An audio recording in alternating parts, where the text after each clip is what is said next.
Welcome student, welcome to my channel.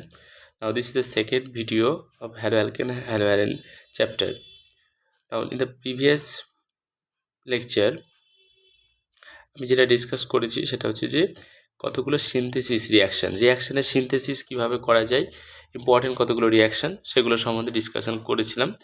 এবার আমরা যেটা পড়বো সেটা হচ্ছে যে হ্যালোঅ্যালকেনগুলোর হচ্ছে ফিজিক্যাল প্রপার্টি কি হতে পারে সেটা সম্বন্ধে আমাদেরকে একটু দেখতে হবে। তো ফিজিক্যাল প্রপার্টি বা এটা যদি দেখি, তো এখানে দেখো একটা জিনিস আমরা অবজার্ভ করতে পারি, যেটা হচ্ছে যে এই ফিজিক্যাল প্রপার্টি বেসিক্যালি দুটো জিনিস আমরা দেখব। একটা হচ্ছে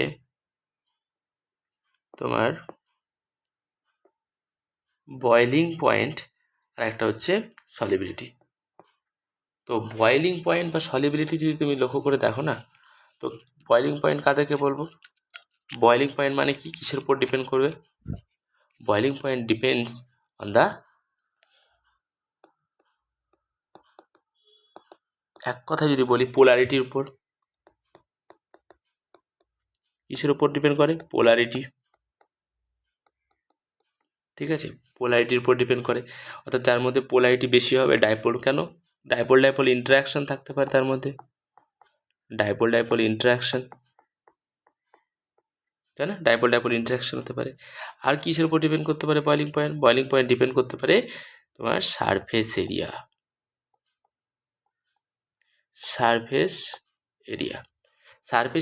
অথবা তুমি এটাকে বলতে পারো কন্ট্যাক্ট এরিয়া। ঠিক আছে, কন্ট্যাক্ট এরিয়া যত বড় হবে বয়েলিং পয়েন্ট তত বেশি হবে। তার মানে একটা কথা এখান থেকে প্রপোর্শনালিটি যেটা পেলাম, বা এটাকে আমরা অনেক সময় মলিকুলার ওয়েট দিয়েও বলি, মলিকুলার ওয়েট। যার যত মলিকুলার ওয়েট বাড়বে তত সারফেস এরিয়া বাড়বে, আর সারফেস এরিয়াটাও বড় হলে কি হবে না, অ্যাকচুয়ালি যেটা রিজন সেটা হচ্ছে van der Waals force of attraction. Van der Waals force of attraction, van der Waals force of attraction increase করবে। আর van der Waals force of attraction যত বাড়বে তত আমাদের কী হবে, বয়েলিং পয়েন্ট বাড়বে। তো এক কথায় আমি কিন্তু বলতে পারি সারফেস এরিয়া দেখতে পারি। তো boiling point BP directly proportional to S A. What is S A হচ্ছে সারফেস এরিয়া। বয়েলিং পয়েন্ট হচ্ছে সারফেস এরিয়া, শুধু বাড়লে বাড়বে। এবার দেখো এখানে ফ্লোরিন, ক্লোরিন, ব্রোমিন, আয়োডিন, আমি যদি এদের হ্যালাইডগুলো নিই তো অ্যাকচুয়ালি কী হবে, CH3, ধরো এফ নিলাম, CH3 Br, CH3 Cl and CH3 I। তো এদের মধ্যে যদি দেখি সবার ক্ষেত্রে কিন্তু CH3 গ্রুপটা কমন, কিন্তু কি বাড়ছে? Fluorine, chlorine, bromine, iodine. এবং আয়োডিনের সারফেস এরিয়া অবশ্যই বেশি হবে, তাই না? বড় সাইজের আয়োডিন হচ্ছে লার্জ সাইজ, ফ্লোরিন হচ্ছে স্মল সাইজ। তো সারফেস এরিয়া বা মলিকুলার ওয়েট যাই বলো না কেন, দুটোই কিন্তু সারফেস এরিয়া মলিকুলার দুটোই কিন্তু বেশি হচ্ছে কার ক্ষেত্রে? আয়োডিনের ক্ষেত্রে। তো কন্ট্যাক্ট এরিয়া বেশি হবে, so stronger van der Waals forces, larger electron cloud, stronger van der Waals forces. That's why the boiling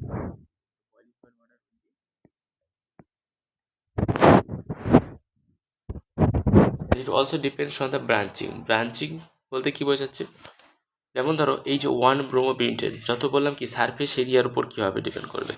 তো লার্জার সারফেস এরিয়া যদি হয় তাহলে কী হবে, বয়েলিং পয়েন্ট বেশি হবে। স্মল সারফেস এরিয়া হলে বয়েলিং পয়েন্ট কম হবে।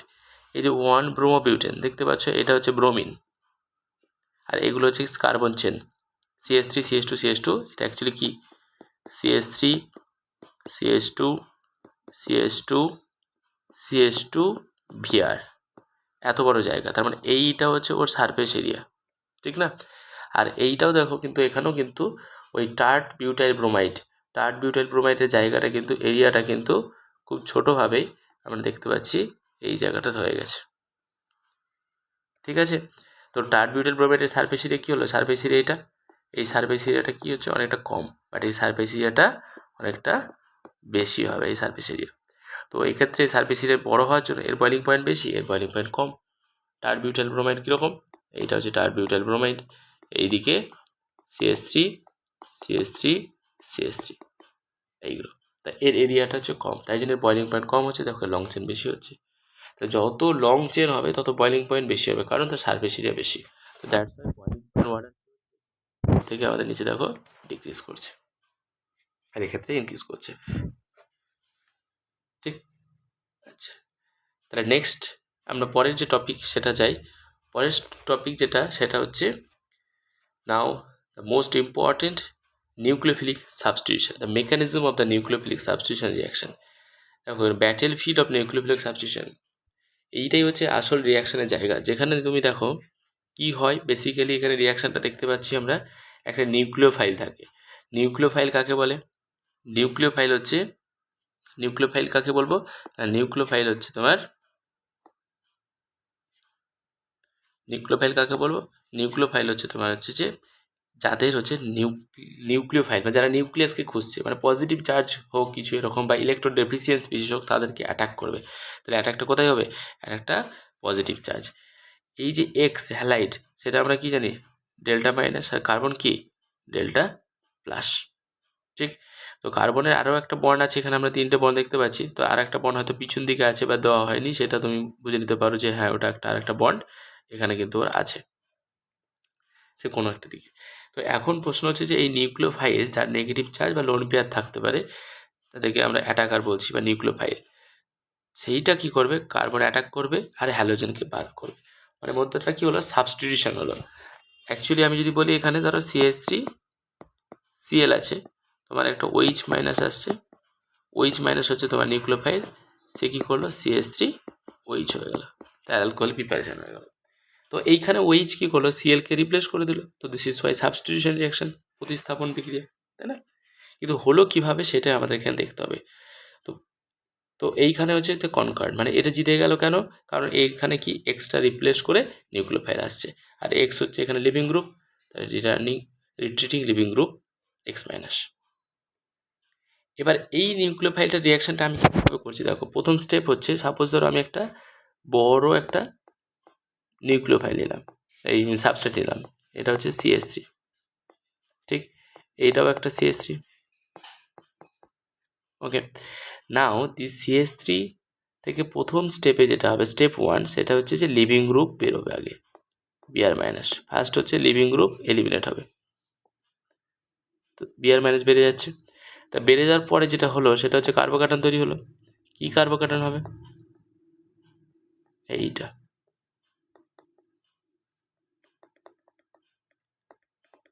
টার্সিয়ারি কার্বোকার্বন, এটা একটা 3 degree carbocation, more stable carbocation. 9টা আলফা হাইড্রোজেন আছে এখানে, 9 আলফা হাইড্রোজেন, সব হাইপার কনজুগেটিভলি স্টেবল। এটা হচ্ছে স্টেপ 1, এটা হচ্ছে স্টেপ 1।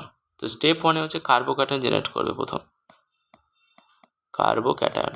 তো stability of the carbocation important হয়েছিল, এটা স্টেপ 1, এবং এটাই হচ্ছে স্লো স্টেপ, সব থেকে হচ্ছে স্লো স্টেপ হচ্ছে এটা।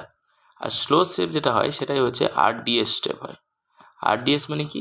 Rate determining step. দেন পরের স্টেপে কি করবে? নিউক্লিওফাইল আসবে। কোথা থেকে আসবে নিউক্লিওফাইল? নিউক্লিওফাইল তো দেওয়া হয়েছে, নিউক্লিওফাইল সাপোজ আমি বললাম NU মাইনাস, ফর এক্সাম্পল তুমি বলতে পারো এটা OH মাইনাস। তো OH মাইনাস গিয়ে এখানে অ্যাটাক করবে, তখন আমরা কি প্রোডাক্ট পাচ্ছি? এটা হয়ে গেল আমাদের OH, CH3, CH3, CH3। This is the mechanism. তো এইটা অ্যাকচুয়ালি দুটো স্টেপের উপর ডিপেন্ড করে, একটা হচ্ছে স্টেপ 1 এবং স্টেপ 2। স্টেপ 2 হচ্ছে স্লো, বাট স্টেপ 2 হচ্ছে ফাস্ট। এইখানে কয়েকটা বেসিক্যালি ইম্পর্টেন্ট জিনিস আছে, যেমন রেট। আমি পরে এটার অবশ্যই কী কী ফ্যাক্টর উপর ডিপেন্ড করে সেটা দেখবো, কিন্তু রেট একটা constant K into substrate, concentration of substrate and concentration of nucleophile. Nah, it's only depends on substrate concentration, SN1. That's why it is called SN1 mechanism. যদি এটা হয় সেটা হচ্ছে SN1 mechanism. So SN1 মানেই হচ্ছে 1-এর মানেটা হচ্ছে যে only depends on substrate concentration, that is it is unimolecular, it is unimolecular reaction, whatever the concentration of nucleophile, তাতে কিছু যায় আসবে না, শুধুমাত্র সাবস্ট্রেটের কনসেন্ট্রেশনের উপর ডিপেন্ড করবে। ঠিক আছে, তো এটা হচ্ছে বেসিক হচ্ছে SN1 মেকানিজমের ক্যারেক্টারিস্টিক।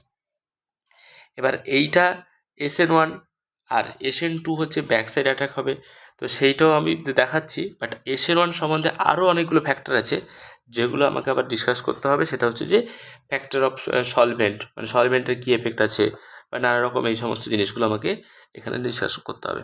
তো প্রথমে আমি বেসিকটা বলছি যে SN1 মানে কি। ফার্স্ট স্টেপ হচ্ছে generation of carbocation, then nucleophilic attack, two step process, but its rates only depend on the concentration of the substrate। ঠিক, আচ্ছা। এবার যদি আমরা দেখি যে SN2 মেকানিজমটা কি হয়, SN1 আবার আসছি, বাট SN2টা একবার বলছি। তো SN2টাতে যদি তুমি দেখো তাহলে SN2 মেকানিজমে কি হয়, ইনভার্সন হয়। ইনভার্সন মানে কি, এই এক্সাম্পলটার দিকে একবার লক্ষ্য করে দেখো, দেখো কি হয়েছে। এখানে একটা আমব্রেলা ছিল, তুমি এখান থেকে বাই ফোর্স দিচ্ছ এদিকে, কিছু একটা ফোর্স করলাম, এই যে ফোর্স করলে কাজ হলো, এত ফোর্স দিলাম, আলটিমেটলি ছাতাটা কিন্তু রিভার্স হয়ে গেল, আমরা এটা উল্টে গেল। তো উল্টো হয়ে গেল আর কি, যেদিকে ছিল সেদিক থেকে উল্টো হয়ে গেল। দেখো এই দিকে ভেতরের দিকে, খাঁচার ভেতরের দিকে ছিল এই মুখটা, এখন কি হয়েছে, এটা উল্টে দিকে, উল্টো হয়ে গেছে। তো সেই ঘটনাটা এখানে হয়, কিভাবে হচ্ছে, এটা তোমার সাবস্ট্রেট দেখতে পাচ্ছ, এখানে একটা এক্স, যেটা হচ্ছে তোমার লিভিং গ্রুপ, এটা তোমার হচ্ছে লিভিং গ্রুপ, আর এটা হচ্ছে নিউক্লিওফাইল। তো নিউক্লিওফাইল কি করছে, ব্যাক সাইড অ্যাটাক করবে কোন কার্বনে, যে কার্বনের লিভিং গ্রুপটা অলরেডি প্রেজেন্স আছে।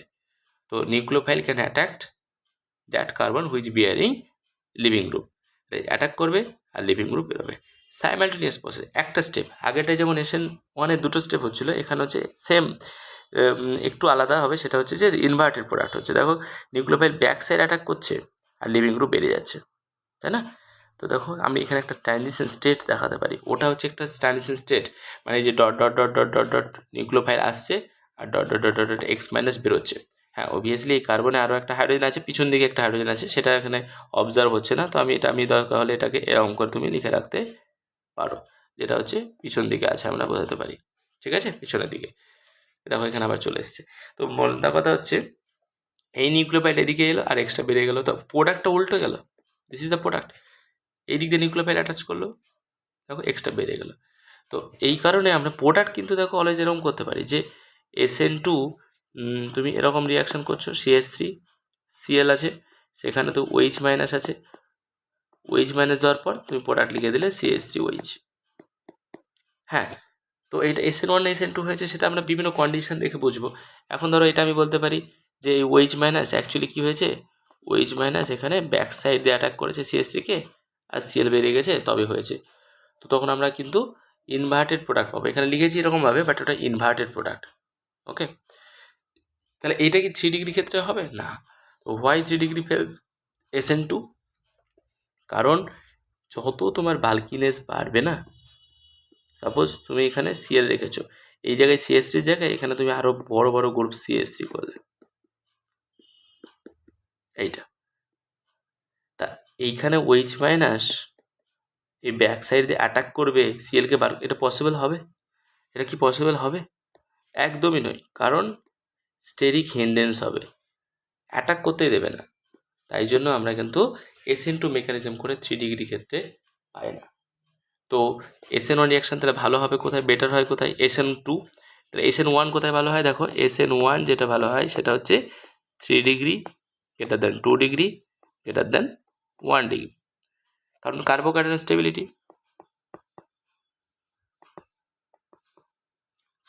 অফ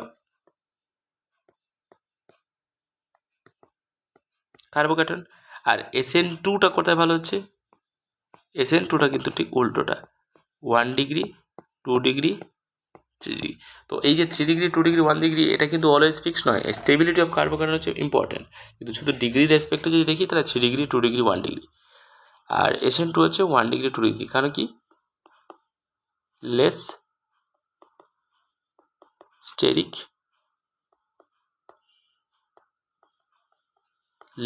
হিন্ডেন্স। ঠিক আছে। তো এই কারণে আমাদের দেখতে পাচ্ছি যে SN2 ক্ষেত্রে এটা 3 ডিগ্রি হয় না, স্টেরিক হিন্ডেন্স অনেক বেশি হবে। Steric hindrance blocks the rear approach path, back side attack করতেই দেবে না। ঠিক আছে, তো এটা একটা ইম্পর্টেন্ট। এবার এই যে SN1 মেকানিজম যখন আমি বললাম, SN1 মেকানিজমের ক্ষেত্রে যদি একবার লক্ষ্য করো, দুটো প্রোডাক্ট হওয়ার চান্স আছে। SN2তে যেমন উল্টো হচ্ছে, ইনভার্টেড প্রোডাক্ট, বাট SN1 এর ক্ষেত্রে কিন্তু both SN1 as well as SN2 দুটো প্রোডাক্টই পাবে SN1 মেকানিজমে। কেন? তুমি একবার দেখো ভালো করে, এইখান থেকে যখন লিভিং গ্রুপটা বেড়ে যাচ্ছিল, যেটা তৈরি হলো সেটা কি কার্বোকার্বন, এবং এটা বললাম একটু আগে যেটা ঠিক আছে। আর এটাই হচ্ছে রেট ডিটারমিনিং স্টেপ, দুটো স্টেপের মধ্যে হয় যখন। তো এই যে তৈরি হলো কার্বোকার্বন, এটা হচ্ছে একটা কার্বোকার্বন জেনারেট করেছে। এই কার্বোকার্বনের ক্ষেত্রে যদি দেখো,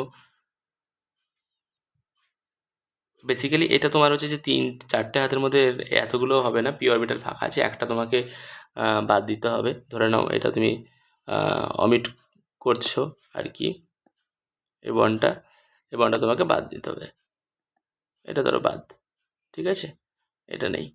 তো 3টে হবে, মানে আমি এখানে একবার দেখাচ্ছি যে ধরো কার্বোকার্বন যেটা হবে না, সেই কার্বোকার্বনের এইরকম হচ্ছে তার শেপ, এই দেখো, এইটা হচ্ছে carbocation after removing of leaving group. মানে এদিকে একটা R1 থাকলো, এদিকে R2 থাকলো, এদিকে R3 থাকলো, যা খুশি হতে পারে।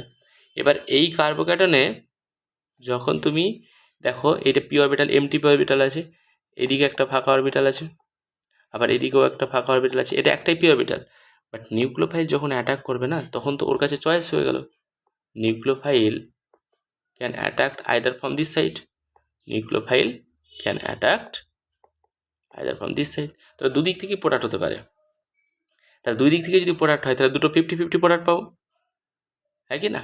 তাহলে আমরা এখান থেকে এরকম প্রোডাক্ট পেতে পারি সি, যদি আমার এইদিকে ধরো R1, R2, R3 হলো, আর এদিক থেকে তোমার অ্যাটাক হলো নিউক্লিওফাইলটা। আবার এদিকে যখন হলো নিউক্লিওফাইল এদিক থেকে অ্যাটাক করেছে, R2, R1, R3। তো এই যে দুটোর কনফিগারেশন কিন্তু আলাদা আলাদা হবে, একটা যদি আর হয়, একটা এস কনফিগারেশন হবে। তাহলে অলওয়েজ যেদিকে লিভিং গ্রুপ ছিল সেই দিকে নিউক্লিওফাইল আছে একটা, সেম প্রোডাক্ট আছে, তার মানে সেটা হচ্ছে রিটেনশন প্রোডাক্টও পাচ্ছি। আবার ঠিক উল্টো দিক দিয়েও হয়েছে, সেটা হচ্ছে ইনভার্টেড প্রোডাক্টও পাচ্ছি। তো দুটো প্রোডাক্ট এখানে কিন্তু আমাদের পাওয়ার চান্স আছে। তো দুটো প্রোডাক্টের যে পার্সেন্টেজ, সেটা কি 50-50 নয়? এদিক দিয়েও অ্যাটাক করতে পারে, এদিক দিয়েও অ্যাটাক করতে পারে। সো 50% তুমি এই প্রোডাক্টটা পাবে এবং 50% এই প্রোডাক্টটা পাবে। তো 50-50 প্রোডাক্ট যখন হবে, এই মলিকুলগুলো কি হয়, অপটিক্যালি অ্যাক্টিভ কম্পাউন্ড হয়। তো অপটিক্যালি অ্যাক্টিভ কম্পাউন্ড মানে কি, যারা হচ্ছে প্লেন পোলারাইজ লাইটকে রোটেট করতে পারে। তো পোলারিটি মিটার একটা টিউব হয়, সেই পোলারিটি মিটার টিউবের মধ্যে ওদেরকে সলিউশন করে রাখলে ওরা একটা প্লেন থাকে, প্লেনটাকে রোটেট করে। এবার সাপোজ ধরো আর কনফিগারেশন, আমরা জানি যে আর কনফিগারেশন যদি তোমার ক্লকওয়াইজ রোটেশন করায়, বা উল্টোও করতে পারে, ক্লকওয়াইজ যদি করা হয়, তাহলে ওর একই জিনিস কম্পাউন্ডের সেম কনফিগারেশন, মানে সেম কম্পাউন্ডের এস কনফিগারেশনটা কী করবে, অ্যান্টি ক্লকওয়াইজ রোটেশন করবে। কিন্তু ঠিক কত ডিগ্রি, আর যত ডিগ্রি করবে এসটা ঠিক তার উল্টো ডিগ্রি। তো 50% কম্পাউন্ড এটাও তৈরি হয়, 50% কম্পাউন্ড ওটাও তৈরি হয়। তাহলে ও যদি 50% ক্লকওয়াইজ রোটেশন করে, ও কিন্তু 50% অ্যান্টি ক্লকওয়াইজ রোটেশন করে আবার সেম জায়গায় নিয়ে আসবে। তো অপটিক্যাল অ্যাক্টিভিটি তখন কী হয়ে যাবে, জিরো হয়ে যাবে, বা কোনো অপটিক্যাল অ্যাক্টিভ হবে না। এবং সেই মিক্সচারটাকে আমরা তখন বলবো রেসিমিক মিক্সচার, অর্থাৎ রেসিমাইজেশন ঘটবে। আর ওই মিক্সচারটাকে তখন আমরা বলি রেসিমিক মিক্সচার। ঠিক আছে, তো এই হচ্ছে তোমার SN1 এর গল্প। সেই জন্য আমরা দুটো প্রোডাক্ট পেতে পারি SN1 এর ক্ষেত্রে, ইনভার্সন, কী প্রোডাক্ট পেতে পারি, ইনভার্সন প্রোডাক্টও পেতে পারি, ইনভার্সন অ্যান্ড রিটেনশন প্রোডাক্ট, ঠিক আছে। আর এটা কার ক্ষেত্রে, এটা হচ্ছে SN1 এর ক্ষেত্রে। আর SN2 এর ক্ষেত্রে কি পাবো, অনলি ইনভার্টেড প্রোডাক্ট, ঠিক আছে, অনলি ইনভার্টেড প্রোডাক্ট। আর একটু আগেই বললাম যে স্টেবিলিটি অর্ডার যদি দেখো, তাহলে 3 degree greater than 2 degree greater than 1 degree, কারণ 3 ডিগ্রি ক্ষেত্রে আমরা দেখতে পাচ্ছি স্টেবিলিটি বেশি হবে, তাই না? পজিটিভ চার্জ বেশি পরিমাণ স্টেবিলিটি পাবে, ইন্ডাকটিভ এফেক্ট হতে পারে বা হাইপার কনজুগেটিভ এফেক্ট দেখতে হবে। তো এই এক এক করে এইগুলোর স্টেবিলিটি আমরা অবশ্যই কোশ্চেনের থ্রুতে ব্যাখ্যা করবো, এক্সপ্লেনেশন করবো। ঠিক আছে, এইটা হচ্ছে বেসিক গল্প। এবার SN1 SN2 রিয়াকশানের যে ডিফারেন্স, এইখানে দেখো অলরেডি আমি বলে রেখেছি, তো সেই ডিফারেন্সটা একটু দেখিয়ে দিচ্ছি। কিন্তু এর সম্বন্ধে না আরও কতগুলো আমি এক্সাম্পল নিয়ে কতগুলো এটা ব্যাখ্যা করবো, এবং ইভেন সলভেন্টের এফেক্ট এখানে বলা হলো না, সলভেন্টের এফেক্টটা আমি কিন্তু নেক্সট ভিডিওতে অবশ্যই ডিসকাস করব। এখানে জাস্ট যে পয়েন্টগুলো আমি বললাম সেইগুলো একটুখানি বলা আছে। দেখো SN1 রিয়াকশান হচ্ছে যে ইউনিমলিকুলার রিয়াকশান কম্পারিজন যদি করি, আর SN2 হচ্ছে বায়োমলিকুলার। কারণ SN1 এর ক্ষেত্রে যে কাইনেটিক্স মানে রেটটা শুধুমাত্র ডিপেন্ড করছে সাবস্ট্রেটের ওপরে, তাই জন্যই তো 1 SN1। আর SN2 এর ক্ষেত্রে কিন্তু রেট দুটোর উপরে ডিপেন্ড করে, RX and NU minus. RX মানে হচ্ছে সাবস্ট্রেট এবং হচ্ছে নিউক্লিওফাইলের কনসেন্ট্রেশন। দেখো যেহেতু SN2টা একটাই স্টেপ, মানে ওই যে ব্যাক সাইড অ্যাটাক হচ্ছিল, SN2তে ব্যাক সাইড অ্যাটাক হচ্ছিল না, এইখানে যখন ছিল নিউক্লিওফাইল কী করছিল, ব্যাক সাইড অ্যাটাক করছিল, সাইমালটেনিয়াসলি এক্সটা বেড়ে যাচ্ছিল। তাহলে একসঙ্গেই যেহেতু হচ্ছে সেই জন্য নিউক্লিওফাইলের কনসেন্ট্রেশন এবং সাবস্ট্রেট কনসেন্ট্রেশন দুটোর উপরেই ডিপেন্ড করে, তাই এটা হচ্ছে বায়োমলিকুলার। মেকানিজমে দেখলাম এটা আমরা 2 স্টেপ প্রসেস, এটা হচ্ছে 1 স্টেপ প্রসেস, তাই না? 3 ডিগ্রি কার্বোকার্বনের ক্ষেত্রে এটা ফেভারেবল হবে, এটা 1 ডিগ্রি কার্বোকার্বনের ক্ষেত্রে ফেভারেবল হবে। কারণ এটা কি, 3 ডিগ্রিটা কার্বোকার্বন মোট, 1 ডিগ্রিটা হচ্ছে লো স্টেরিক ইন্টেন্স হয়, তাই জন্য SN2টা ওখানে ভালো হয়। তাহলে এবার প্রশ্ন হতে পারে তোমাদের কাছে, এটা আমার প্রশ্ন, যে ধরো 2 ডিগ্রি তোমাকে দিয়েছে, দিয়ে তোমার প্রোডাক্ট তো তুমি SN1 বা SN2 তে সেম প্রোডাক্ট হবে, 2 ডিগ্রি যদি হয়, তো 2 ডিগ্রিতে হলে এটা কোন মেকানিজমে হয়েছে তুমি কি করে আইডেন্টিফাই করবে তোমাকে বলতে হবে। ঠিক আছে, তো রেসিমাইশন হলে এটা তো বললাম 50-50 প্রোডাক্ট হয়, এটা কমপ্লিট ইনভার্সন প্রোডাক্ট হয়। এটা পোলার প্রোটিক সলভেন্টে বেটার হয়, পোলার অ্যাপ্রোটিক সলভেন্ট। পোলার প্রোটিক সলভেন্ট বলতে কী কী বোঝায়, যেমন ধরো ওয়াটার, এই মিডিয়া ভালো হবে, মিথানল, ইথানল, ঠিক আছে। আর পোলার অ্যাপ্রোটিক হচ্ছে DMF solvent, dimethyl formamide, dimethyl sulfoxide, DMSO, even acetone, এরকম টাইপের পোলার। বাট অ্যাপ্রোটিক মানে যারা প্রোটন দেয় না, এদের ক্ষেত্রে প্রোটন দেবে, প্রোটন মানে H+ যারা ডোনেট করতে পারবে, তাই সেই জন্য হচ্ছে প্রোটিক সলভেন্ট। বাট পোলার, এরাও পোলার বাট অ্যাপ্রোটিক, এদের কাছ থেকে কিন্তু প্রোটন আসে না। তাহলে এই ক্ষেত্রেও নিউক্লিওফাইলের কী রোলস আছে সেগুলো আমরা ডিসকাস করব। তো এখন প্রশ্ন হচ্ছে তোমাদের কাছে আমার একটা কোশ্চেন, যে ধর সাপোজ এই আমি যদি বলি যে CH3 CH CH3 Cl আছে, এইখানে আমি বললাম একটা কনসেন্ট্রেশন দিলাম নিউক্লিওফাইলে, OH- দিলাম, OH- দিয়েছি, দিয়ে আমি বললাম এখানে প্রোডাক্ট হয়েছে কোনটা, CH3 CH CH3OH। তো তুমি এটা SN1 বা SN2 যাই করো না কেন, সব দুটো মিডিয়ামে সেম প্রোডাক্টই হবে। এখন কোশ্চেনটা হচ্ছে যে এটা কোন মেকানিজম ফলো করা হলো, SN1 অর SN2, ঠিক আছে, এই দুটো কোন মেকানিজম করে ফলো হয়েছে। তাহলে এটা দেখবে।